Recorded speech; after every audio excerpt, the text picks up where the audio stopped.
Hablar de Donald Trump a menos de 48 horas del día de las elecciones. Sus críticos lo dicen a manera de advertencia, sus votantes, sus seguidores, como un elogio. Y ellos dicen algo parecido a lo que dicen de los chavistas. Cuando Donald Trump habla, va en serio. Así como digo yo que los chavistas hacen lo que dicen. Por supuesto que en los Estados Unidos polarizados, los que llegan en un estado de alta tensión, de extrema incertidumbre, porque nunca habíamos visto unas elecciones como esta en los Estados Unidos, que poca gente puede asegurar que va a ganar uno o el otro. Pero por supuesto hay alarma, hay admiración al hablar de Donald Trump y como expresidente y como candidato republicano. Eh, Algunos dicen pues que Donald Trump no va a poder con Kamala, lo que había conseguido, por cierto, haciendo un poco de historia, Grover Cleveland en 1892. Es decir, ese fue un candidato que también perdió y después regresó, después de derrotado regresó. Pero hoy en día, por supuesto, hay la conciencia, hay la voluntad. Dicen los trumpistas, los que van a votar, yo no voto, recuerden que yo apenas soy residente, de que su segunda presidencia va a ser distinta a la primera. Ciertamente Donald Trump ya no es el outsider, el cisne negro del 2016, que transformó, irrumpió en la política y la transformó, la cambió, tanto la de Estados Unidos como a nivel global. Y hoy, por supuesto, él ondea las banderas del populismo nacionalista de los Estados Unidos primero.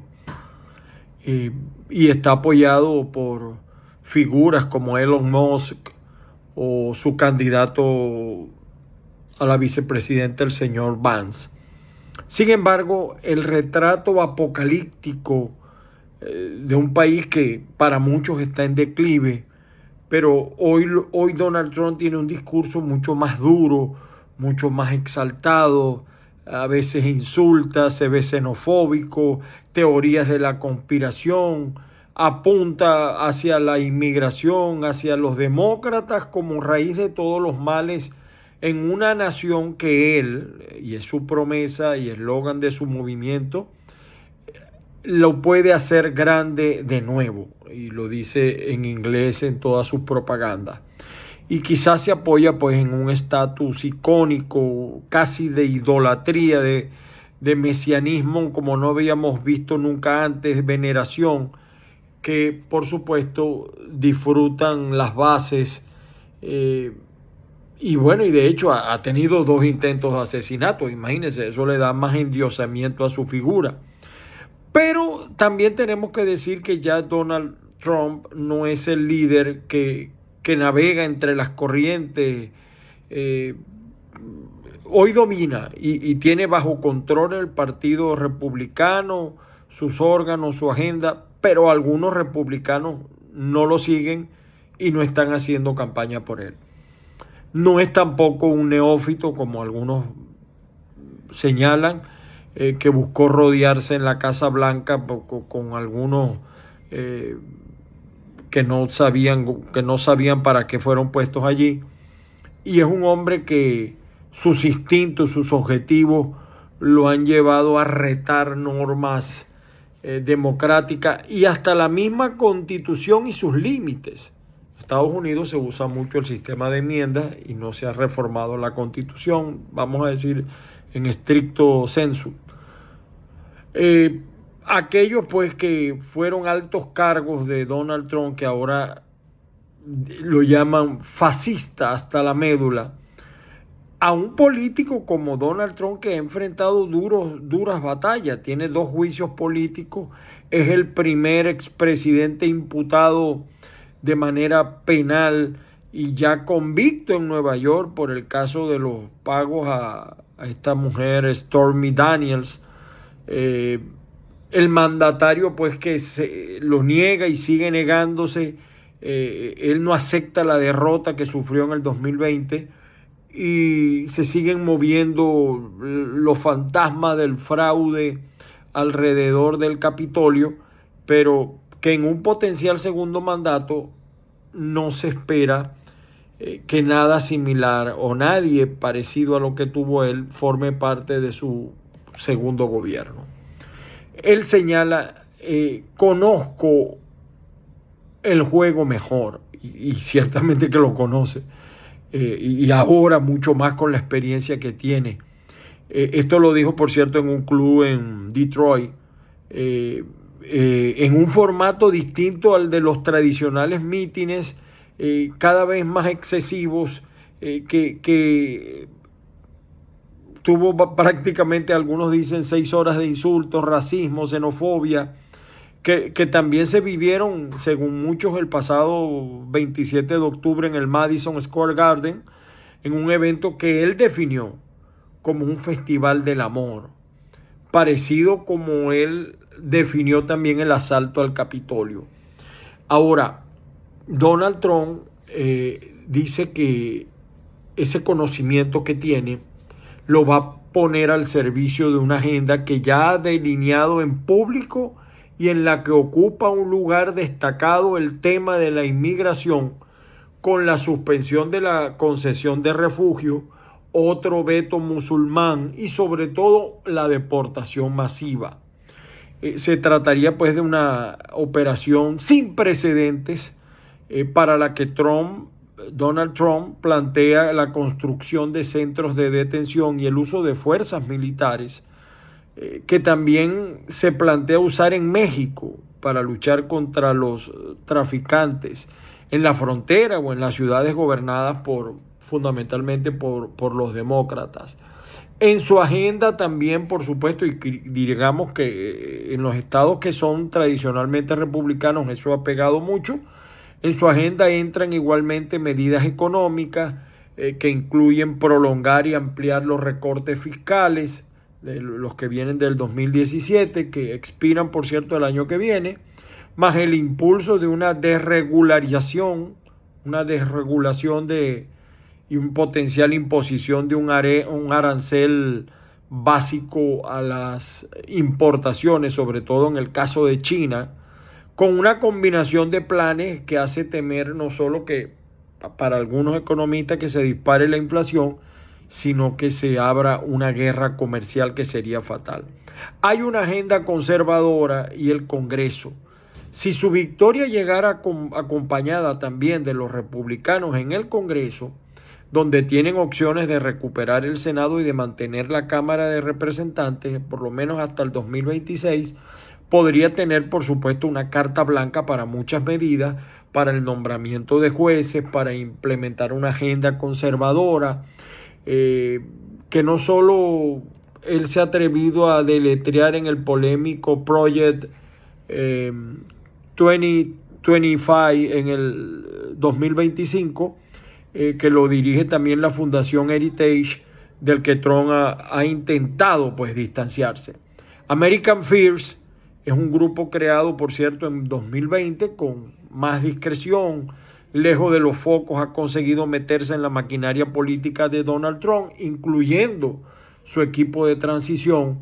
Y en sus planes para la presidencia hay medidas como, por ejemplo, detener la financiación del Planned Parenthood y obligar a realizar ecografías desde un aborto, incrementar la producción de petróleo, retirarse del Acuerdo de París, imponer los permisos de armas que deben respetarse en todos los estados, imponer requerimientos de trabajo para, por ejemplo, lo que tiene que ver con la asistencia pública médica para los pobres, o para establecer por ley que solo existen dos géneros, hombrecitos y mujeres. La inmunidad y la expansión de la presidencia incluye, sin el control de las cámaras o si las mayorías fueran demasiado ajustadas como para garantizar a los pocos moderados en algo, aún lejos del trumpismo, que no lo puedan frenar, pues Trump tendría el alcance a una transformación más profunda y radical del país y de la presidencia. Quizás es lo que le hace falta a este país, porque por cierto, muchos que hoy están votando adelantado y no han decidido, dicen que en este último año ellos nunca habían tenido una situación económica tan fuerte como esta. Y por supuesto, este potencial está reforzado o sería reforzado por una supermayoría conservadora que él ha ayudado a instalar por cierto, en el Tribunal Supremo, y que le ha hecho una ampliación sin precedentes del poder presidencial, extendiendo incluso el concepto de inmunidad. El objetivo sigue siendo, por supuesto, la ambición de poder, pero también la teoría de un poder ejecutivo unitario, por lo que han suspirado muchos conservadores, incrementar la autoridad de la presidencia, poniendo bajo control las agencias que hasta ahora han sido independientes, o reinstaurando una práctica que adoraba Richard Nixon, por cierto, la incautación de fondos, dándose la potestad de frenar la entrega financiada por el Congreso cuando lo considere.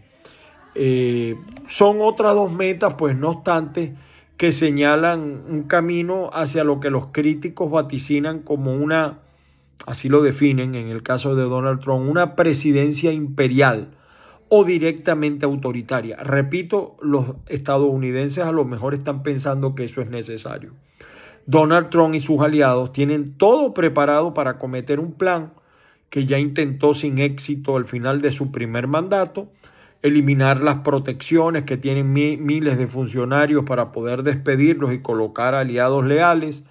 Ha dicho que va a exonerar, por cierto, a los que estuvieron involucrados en el asalto al Capitolio en el 2020. Y otra de las prioridades en la hoja de ruta de Donald Trump es acabar con la independencia del Departamento de Justicia, que podía usar pues desde para causas personales, como despedir al fiscal Jack Smith, que por cierto le imputó 2 causas penales, hasta perseguir a los adversarios o todo aquel que considere el enemigo interior, que retrata como la mayor amenaza del país. Donald Trump se ha enfrentado a todas las guerras posibles a nivel político. Para que todo eso cristalice, va a tener retos fuertes, retos legales, y a él le queda un solo paso: imponerse, pero lo primero, imponerse en las urnas a Kamala Harris.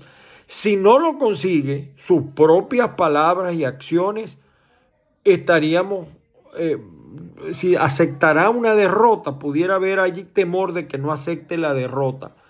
Él dice, pues creo que vamos ganando por mucho y vamos a mantener bajo control el fraude, porque hay muchos tramposos. Donald Trump le ha metido muchas dudas al sistema electoral de los Estados Unidos, para desgracia de nosotros los venezolanos, y él ha puesto dudas en la integridad del sistema electoral, que sumada por supuesto a las demandas que hay en tribunales, pues está abonando el terreno para retar al poder ciudadano si estos no lo llevan al poder.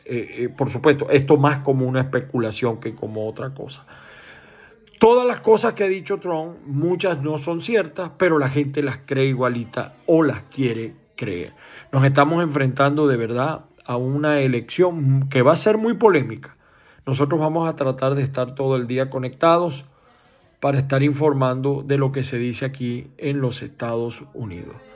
Esto es, por supuesto, caiga quien caiga. Hoy domingo queríamos hacer esta reflexión tomando como base más o menos todo lo que se ha informado. Y es posible que volvamos a hacer un análisis distinto o similar, porque uno va recibiendo información, análisis, situaciones y le van dando nuevos elementos a lo que pudiera pasar el martes 5 de noviembre. Feliz día para todos.